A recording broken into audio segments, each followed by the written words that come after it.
Welcome to Carter's Retro Reviews. Today we're going to be reviewing Battle Garegga for the Sega Saturn.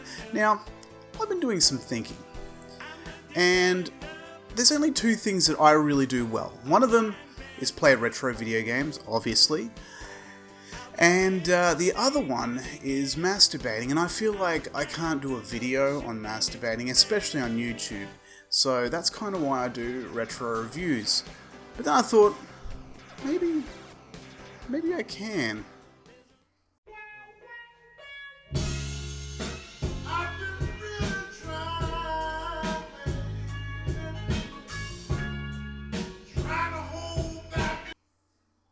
Wait, no.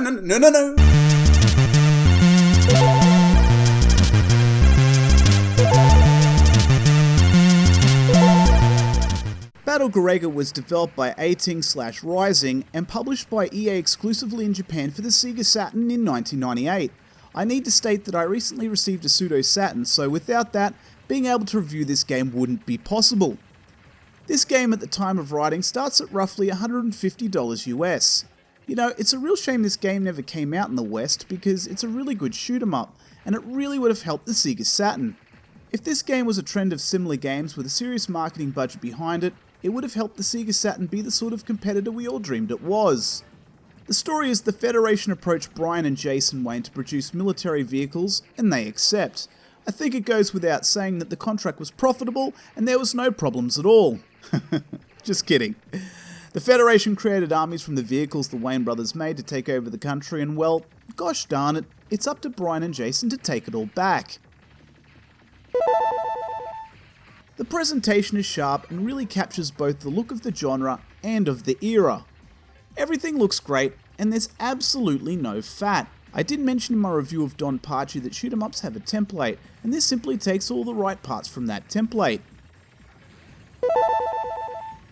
Okay, so there's one small thing graphically that needs to be pointed out, and that is bullets in a shoot 'em up are typically brightly coloured to distinguish themselves from the background, and in this game, while there's definitely a fair share of brightly coloured bullets, there's also a lot of realistic bullets that can sometimes blend in. To begin with, I didn't care much for this decision, but after a short time I didn't think this was much of an issue. But others have pointed this out, and it would be remiss of me if I didn't say something. It also has a tape mode, which is perfect for those who have the screens to support it. Otherwise, it's arcade perfect, with no drop frames, and everything you're seeing here is probably better in person on an old CRT. Sound effects are amazing, and the soundtrack is as manic as the gameplay in the best possible way. There's a sense of urgency and a real energy that is captured perfectly, and while the music isn't something I'd listen to on its own, it is indeed first rate. I even tried matching it with other music from my own collection, and nothing fit as well. See?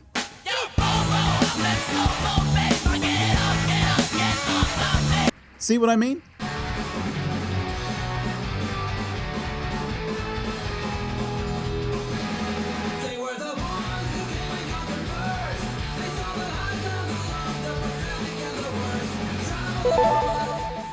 I'm not an expert when it comes to shoot 'em ups, so I'm not going to pretend I really know the finer details. But after playing and doing some really basic research, there are two things that separate this game from other shooters. The game comes with a ranking system. The computer will keep tabs on a few things like how many times you fire your weapon, how many times you grab power-ups, how long you go without dying, how many bombs you hoard, even your score count. Then adjust the difficulty on the fly. Once the rank goes up, the difficulty increases dramatically.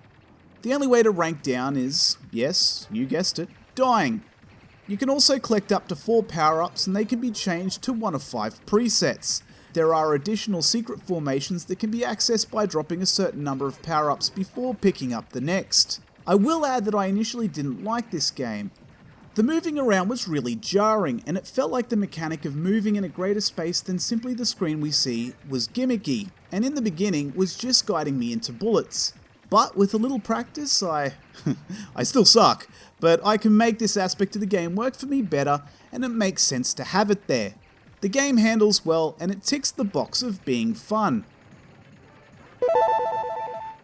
Is there replayability? In a sense, yes, because this game is absolutely brutal in difficulty, so you will be playing the game again and again but in actual fact, I haven't played a shoot 'em up from this era that actually has a lot of content. At least not by today's standards, that's not their design. Would I recommend this game? Of course I would. Even though the price it fetches is, quite frankly, fucking ridiculous and unrealistic to a lot of gamers, it wouldn't disappoint if you invested the money for your collection.